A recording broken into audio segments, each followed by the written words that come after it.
जंगल वाले बाबा नमो नमः, जंगल वाले बाबा नमो नमः, जंगल वाले बाबा नमो नमः, जंगल वाले बाबा नमो नमः। आचार्य गुरुवर श्री विद्यासागर जी महाराज की, परम पूज परम तपस्वी राष्ट्र 108 चिन्मय सागर जी मुनि महाराज जी की, जबल जंगल वाले बाबा की। आगम में आचार्यों ने कहा है कि पंचम काल और चतुर्थ काल में कितना अंतर है। जो चतुर्थ काल में 100 दिन में जो कर्मों की निर्जरा होती है, वह उन कर्मों की निर्जरा पंचम काल में 1 दिन में होती है। और कहा है कि 100 साल में जो कर्मों की निर्जरा होती है, पंचम काल में 1 साल में होती है।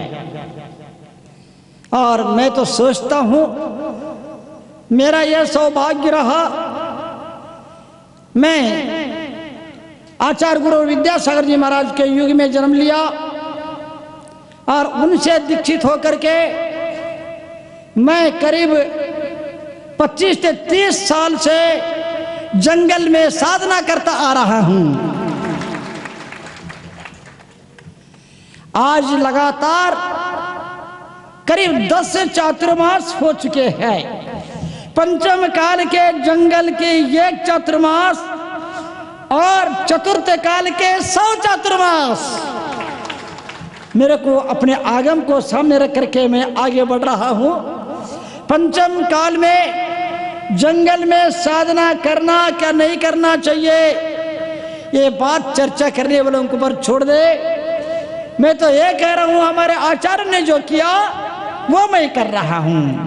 आचार्य कुंद भगवान, आचार्य भद्रबाहु महाराज, आचार्य धरसेन, आचार्य पुष्पदंत भूतबली, आचार्य पूज्यपाद आदि अनेक महान आचार्य जंगलों में पंचम काल में रह करके भी अपना आत्मा का कल्याण किया और 84 पौड़ों की रचना की। और इतना ही षटगंडागम आदि धौला, जय धौला, महाधौला आदि की रचना, ग्रंथों की रचना की।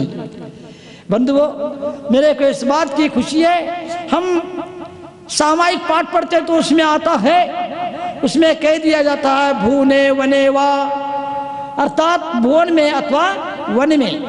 और इतना ही नहीं, चारित्र चक्रवर्ती आचार्य शांति सागर जी महाराज 20वीं सदी के प्रथमाचार्य समाधि सम्राट आचार्य शांति सागर जी महाराज मुक्तागिरी में जंगल में रहे और बुंदेलखंड के अनेक क्षेत्रों में जंगल में रहे। उनके सामने भी शेर आकर के बैठ जाता था। मैं तो ये कहूँगा हम लोगों को, साधकों को, कि वन में अच्छा लगता है, भवन में अच्छा नहीं लगता है। साधुता का आनंद कहाँ, इन भवन में नहीं वन में ही आता है। और आचार्य गुरुवर राजस्थान में वो स्मशानों में जाकर के रात आचार्य गुरु विद्यासागर जी महाराज उन्होंने भी जंगल में साधना की है। इस प्रकार से अनेक घटनाएं हैं। अभी हमारे जबलपुर से आई दीदी बोल रही थी, सर्प की घटना सुना रही थी। ये पशु सारे संकेत हम लोगों के लिए देते हैं, हम लोगों के संरक्षण के लिए खड़े हो जाते हैं। सामने हाथी आते हैं, हमने अनेक प्रकार के प्राणियों का कभी बोलने का अवसर नहीं मिला और बोलना उचित भी नहीं समझा, लेकिन आज दीदी बोली इसलिए बोल रहा हूँ कि हाथियों का सामना तो ऐसे किए हैं, शेरों के सामना, चीतों के सामना और डाकुओं के सामना, दुष्टों के सामना, सर्पों के सामना, अनेक प्रकार के हिंस्र पशुओं के सामना। और इतना ही नहीं, शाकाहारी भी क्यों न हो, बंदर भी क्यों न हो, खरगोश भी क्यों न हो, हमको अपने जंगल में अपने उनके स्थान में रहने नहीं देते हैं। जैसे तुम्हारे घर में कोई दूसरा आ जाए तुम उनको आने नहीं देते हैं, डराते हैं, भगाते हैं। लेकिन जब हमारे आंखों को देखते हैं, मेरे प्रेम को देखते हैं, भगवान महावीर का संदेश जियो और जीने दो, मैं मन में सोचता हूँ हे प्राणी तुम भी जियो, मेरे को जीने दो, बस वह सेवा में लग जाते हैं। बिना अहिंसा परमो धर्म जीव और जीने दो, और प्राणी मात्र के ऊपर उपकार करने की भावना के बिना जंगल में रहना संभव नहीं है। उसके लिए अनेक प्रकार के निमित्त ज्ञान की आवश्यकता है, साहस की आवश्यकता है, शूरता की आवश्यकता है, सिद्धांत का ज्ञान की आवश्यकता है, स्वाध्याय की आवश्यकता है। इन सभी के साथ ही हम यहाँ पर रहा जा सकता है, अन्यथा संभव नहीं है। और इन प्रतिकूल परिस्थितियों का, अंधेरी रात की बोल रही थी अमावस्या के, कई बार 3 साल तक में जब जब कड़ाके के ठंड में इंदौर हो, हस्तिनापुर हो, जहाँ भी मैंने जंगल में साधना किया, अमावस्या की रात, अमावस्या के दिन में दिन भर साधना करके 2-4 बार घटना घटी में शाम को लौटा तो वहाँ पर चटाई भी नहीं रहे। ऐसे कड़ाके की ठंड 0 सेंटीग्रेड -सेंटीग्रेड तापमान में भी हम बिना चटाई के भी इस कड़ाके के ठंड में रात में, अमावस्या की रात में अकेले खड़े होकर के 12 घंटे निकाले हैं। बंधु, साधक के लिए बहुत छोटी बात होती है, उनके लिए स्वात्मोपलब्धि सब कुछ होता है और उससे खुश हो जाते हैं, हम दुखी नहीं हो जाते। हमारी परीक्षा की घड़ी है, इसमें भी हम सफल होते हैं कि नहीं होते, अपने आप को देख लेते हैं। आज दीदी बोल रही थी अस्वस्थता के कारण आज महाराज जी होंगे क्या नहीं होंगे, लेकिन निश्चित है कि ऐसी स्थिति में जब चारों ओर से हाथ छोड़ा, उस समय कुछ लोगों ने आकर के, निश्चित है अपना अपना काम कर्म का उदय रहता है, लेकिन ये सब चलता है। लेकिन हम लोगों ने जिस ढंग से धर्म की प्रभावना की, और इतना ही नहीं, आज आपको बोलना चाहूँगा, उन्होंने सिर्फ मेरा स्वास्थ्य नहीं देखा, मेरा साहित्य को देखा। करीब 100 ग्रंथों को आज भी संकलन और संपादन कर रही है, और 40 ग्रंथों का संपादन और संकलन का प्रकाशन भी कर डाली। इतना ही नहीं, औषधि, आहार आदि के साथ साथ धर्म की प्रभावना में आज जो पारस चैनल जो चल रहा है, सिर्फ इनके जिद के कारण चल रहा है। इतनी समस्याएं थी, कोई साथ देने को तैयार नहीं था, इन्हें कह दिया सब कुछ लगेगा लेकिन पारस चैनल चलेगा। बंधु, आज 2 से गांवों में धर्म की डंका बज रहा है। दिगंबरत्व का ये छोटे छोटे घटना नहीं है, अपने जीवन में जो अनेक प्रकार के इतिहास जो नहीं रचा पाए, वो सारे नशा मुक्ति को लेकर के 50 लाख लोगों ने मांस मदिरा नशा का त्याग किया। एक व्यक्ति त्याग करता, उसका फल अनंत गुना में मिलता है। अवैधान कितने जीवों को मिलता है। आज इतना ही नहीं, 25 लाख से अधिक लोगों ने माला वितरण के लाभ लिया और आनंद ले रहे हैं। 25 लाख मतलब प्रतिदिन 25 करोड़ जाप हो रहे हैं। हमें जाप करने की आवश्यकता नहीं है। बंधुओं, धर्म ध्यान करने की इन छोटी छोटी बातों से हम आगे बढ़ कर के पूरे भारत के हर प्रदेश में धर्म की ध्वजा लहराया है। आज आपके लिए एक ही बात कहना चाहूँगा, सभी सुनेंगे। आप श्रावक हैं, सदग्रस्त हैं, असंयमी हैं, लेकिन गरीबी हो सकती है, कर्म का उदय हो सकता है, लेकिन आप सबसे कहना चाहूँगा, आप कभी दुखी नहीं होना, धर्म नहीं छोड़ना, धैर्य रखना। मेरा आशीर्वाद तुम्हारे साथ है।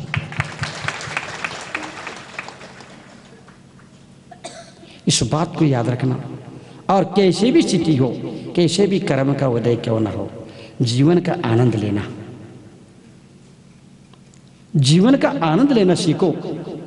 वही अध्यात्म है। किसी भी स्थिति में जीवन का आनंद लेना वही अध्यात्म है। बाकी समय में अध्यात्म और कर्म के उदय में मैदान छोड़ करके भागना अध्यात्म नहीं हो सकता है। सभी अच्छे से समझेंगे। तुम कभी नहीं डरना, तुम गरीब अपने आप को मत समझना, अपने आप को छोटे मत समझना। हमारे पास पैसा नहीं कभी नहीं सोचना, हमारे पास धर्म है, गुरु का आशीर्वाद है, इतना समझ लेना। तुम जीत जाओगे, तुम संकटों से बच जाओगे, संसार से पार हो जाओगे, तुम्हारे हर समस्या का समाधान हो जाएगा।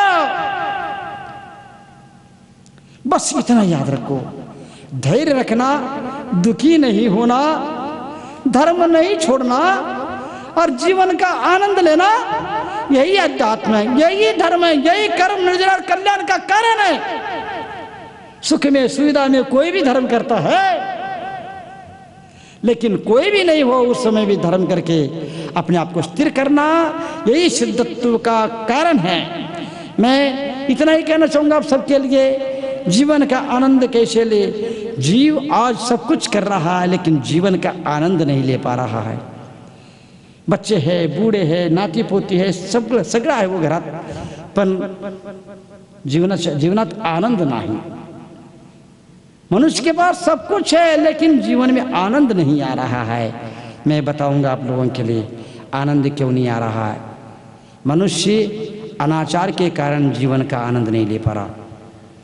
मनुष्य अनाचार के कारण जीवन का आनंद नहीं ले पा रहा। दूसरी बात, अनुशासनहीनता के कारण मनुष्य जीवन का आनंद नहीं ले पा रहा है। पहली बात अनाचार के कारण, दूसरी बात अनुशासनहीनता के कारण, और तीसरी बात परस्पर के अविश्वास और असंगठन के कारण मनुष्य सुखी और सफल नहीं हो पा रहा है। तुम अपने पारिवारिक जीवन सफल करना चाहते हो, सामाजिक जीवन सफल करना चाहते हो, तो आप एक दूसरे पर विश्वास रखें और संगठित रहे। तुम सुखी भी होगे, सफल भी हो जाओगे। और अनाचार को और अनुशासनहीनता को समाप्त कर दो, तुमको जीवन का आनंद आ जाएगा। तुम अनुशासित रह करके जीवन का आनंद ले सकते हो, अनाचार को छोड़ करके जीवन का आनंद ले सकते हो। धन होने मात्र से जीवन का आनंद आ जाए नियम नहीं है। हे सभी श्रावकों, सुधी श्रावकों, भव्य जीवों, डरने की आवश्यकता नहीं है। सत्पुरुषों की परीक्षा होती है और परीक्षा के बिना कोई परमात्मा नहीं बना है। पार्श्वनाथ भगवान भी परीक्षा इतने दी, और पांडवों ने परीक्षा दी, और भगवान महावीर ने परीक्षा दी, प्रभु रामचंद्र ने परीक्षा दी।